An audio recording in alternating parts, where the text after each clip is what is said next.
Assalamualaikum warahmatullahi wabarakatuh. Bagaimana anak-anak kabar kalian? Tetap semangat belajar di rumah ya di saat pandemi corona ini. Hari ini Ibu akan memberikan materi tentang perdagangan internasional. Disajikan pembelajaran ekonomi bab perdagangan internasional. Selamat belajar ya. Nah, apa sajakah yang dipelajari dalam bab ini? Amati konsep berikut ini. Perdagangan internasional dibagi menjadi beberapa sub. Yang pertama, faktor pendorong perdagangan dan penghambat perdagangan internasional. Yang kedua, teori perdagangan internasional. Yang ketiga, kebijakan perdagangan internasional. Yang keempat, pengertian dan manfaat perdagangan internasional. Oke, kita bahas ya, apa itu perdagangan internasional. Pengertian perdagangan internasional, manfaat perdagangan internasional, faktor pendorong perdagangan internasional, dan faktor penghambat perdagangan internasional.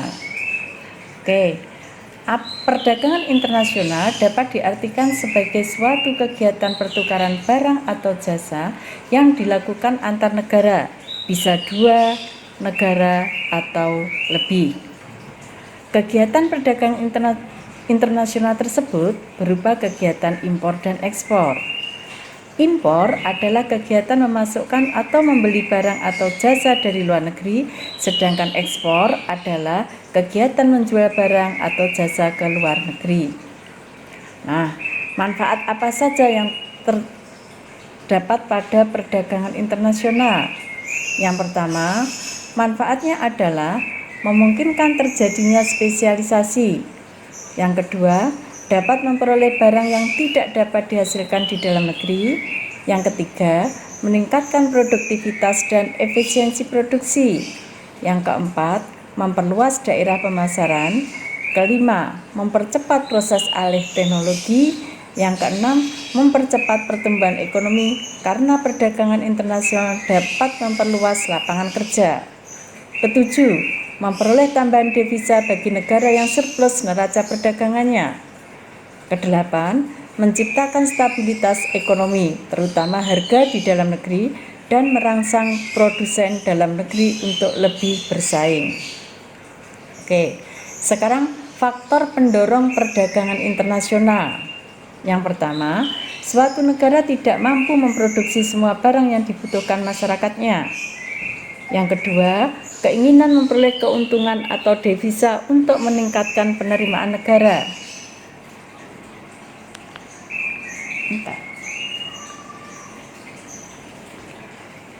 Yang ketiga, perbedaan sumber daya alam, perbedaan kemampuan sumber daya manusia.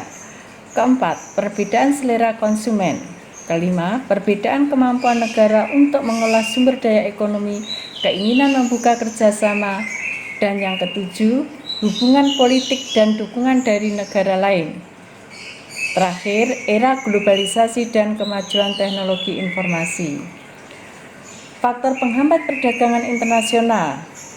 Adapun yang menghambat perdagangan internasional antara lain perbedaan bahasa, perbedaan hukum yang berlaku di beberapa negara, berbagai peraturan negara yang membatasi impor dan ekspor, faktor keamanan dan tidak stabilnya kurs mata uang asing. Perdagangan internasional, teori-teori perdagangan internasional dan kebijakan perdagangan internasional. Teori perdagangan internasional yang pertama adalah teori keunggulan mutlak yang dikemukakan oleh Adam Smith di dalam bukunya The World of Nations. Apa yang dimaksud dengan keunggulan mutlak adalah kemampuan suatu negara untuk menghasilkan jenis barang tertentu dengan biaya yang lebih murah daripada negara lain karena perbedaan efisiensi. Suatu negara akan menghasilkan barang tertentu yang biayanya lebih rendah jika dibandingkan dengan biaya yang harus dikeluarkan oleh negara lain. Kedua, teori keunggulan komparatif dikemukakan oleh David Ricardo dalam bukunya On the Principles of Economy and Taxation. David Ricardo mengatakan bahwa setiap negara dapat memperoleh keuntungan dari perdagangan internasional, baik memiliki maupun tidak memiliki keunggulan absolutnya sendiri. 11. Kebijakan internasional Kok enak sebelah sih? Kebijakan perdagangan internasional. Kebijakan perdagangan internasional merupakan kebijakan yang terkait baik secara langsung maupun tidak langsung dengan transaksi perdagangan suatu negara dengan negara lain. Kebijakan tersebut diimplementasikan lewat peraturan-peraturan perdagangan internasional yang antara lain terkait dengan kebijakan tarif, kuota, larangan ekspor, larangan impor, subsidi, premi, diskriminasi harga, dan dumping. Tujuan kebijakan perdagangan internasional. Tujuan kebijakan perdagangan internasional antara lain: A.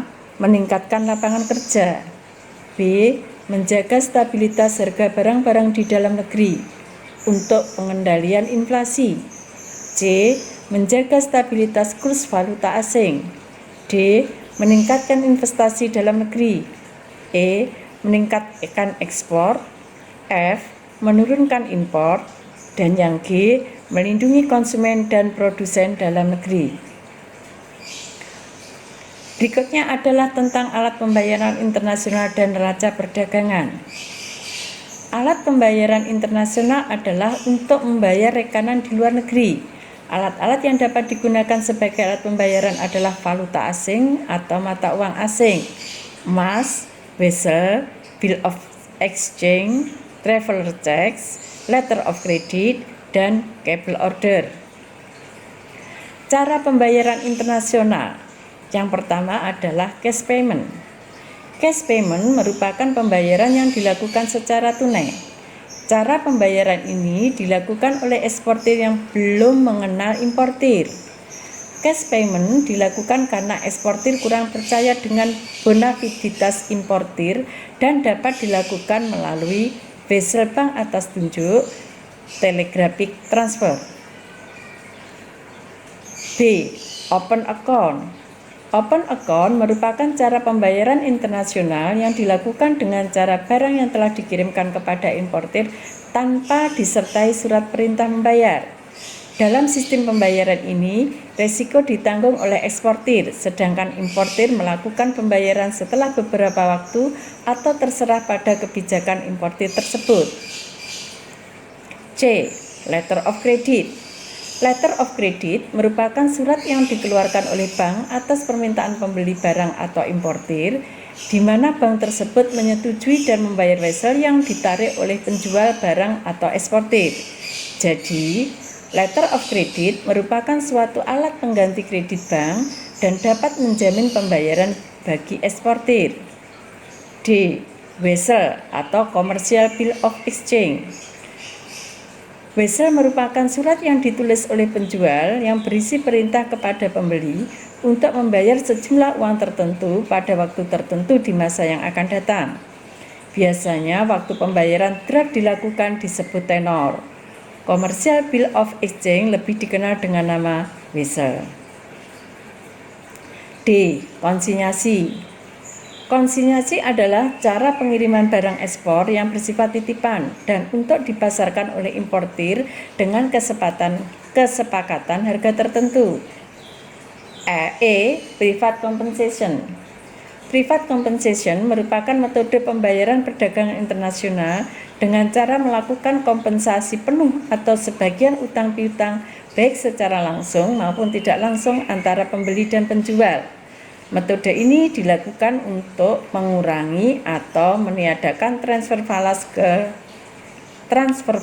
ke luar negeri. Yang terakhir adalah neraca perdagangan.